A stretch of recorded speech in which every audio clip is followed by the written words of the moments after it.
We're talking about getting the rhythm right, in your business. It's great. We start with music in our show. My old client, Anthony Nelson of Premier Restoration Hawaii, started as an operations manager in the company and helped take that company from a couple dozen employees to over 160 and became the president of the company in less than 5 years. You know, on our very first session with Anthony and the team there at Premier, we worked on what are the values, the purpose, the big, hairy, audacious goal, the brand promises, and a few annual initiatives. But then the big question was, okay, how do we ensure that this isn't just a nice offsite, some great documents? How do we ensure that we actually follow through on these things? And that's when we introduce the meeting rhythm, the whole cadence of meetings that keeps every business running well. And it doesn't need to be unique or reinvented for your business. Winston Churchill said, plans are of little importance, but planning is essential. And Eisenhower, the U.S. leader of virtually the same time, said plans are useless, but planning is indispensable. How can that be? How can the plans themselves be of such little value? But the planning is indispensable. Well, we know that no plan survives contact with the enemy. We know Mike Tyson said, everybody has a plan till they get punched in the face. So if plans are so useless, why is it that planning is so important? Well, plans aren't totally useless. They are of fleeting value. Like, we create a plan, it coordinates, it brings us together, and then we start to execute on the plan, then things change. So the ideal thing is that we're always creating new planning. That's why they say planning is indispensable, planning is priceless, because it's the act of planning where we come together and create plans. Now, if all we did was create plans, then we wouldn't be doing any work. We wouldn't be getting anything done. So there's a certain balance of planning and executing that is part of our getting the job done and growing the business. So what's the right cadence? Well, don't try to reinvent it yourself. Follow the advice, follow the example led by so many others before. So we start off with annual strategy offsite. We do a lot of strategy work and a little bit of planning, and then we get going. And then every quarter we do a quarterly update and we create a plan for the quarter. We create a plan for the next 13 weeks to follow through.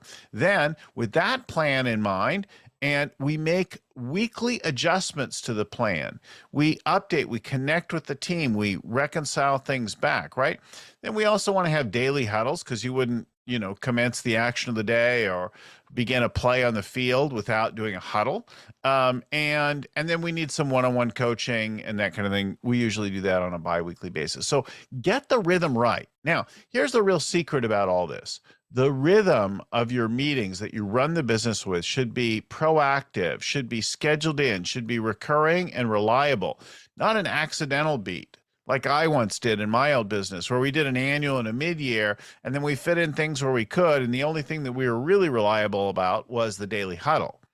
Thank God we were reliable about that. It helped us through a lot of periods of growth. But if we'd been as equally powerful with our weekly meetings and our quarterly planning updates as we were with the daily huddles and the annual and the mid-year, we'd have been in a lot better shape than we were in navigating that time of growth. So get that stuff done. Now, the client meetings, the bank meetings, all that stuff actually comes after your meetings. You schedule around your meetings. So you figure out what's the ideal time for your meetings. Is it Monday or Tuesday for your weekly meetings? That's the most typical time. Do you do your one-on-ones on Friday afternoon like most people? What time of day do you do your daily huddles? Does the quarterly happen before the end of the quarter, or before or after the last quarter is finished up, right? Which side of the quarter turnover do you put it?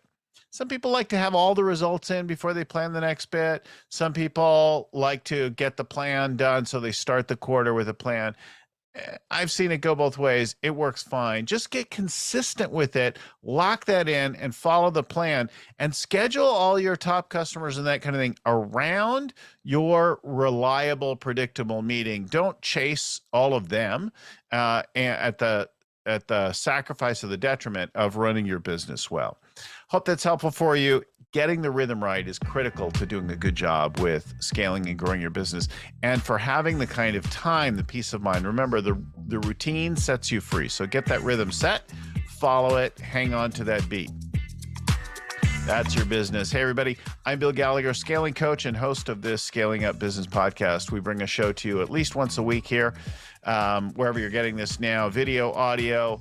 Like it, subscribe, share it with somebody else. That's super helpful. Turn on your notifications so you get them and you don't miss one. We've done hundreds of them now. Hope that's been helpful. We'll talk to you again next time. Until then, keep scaling up.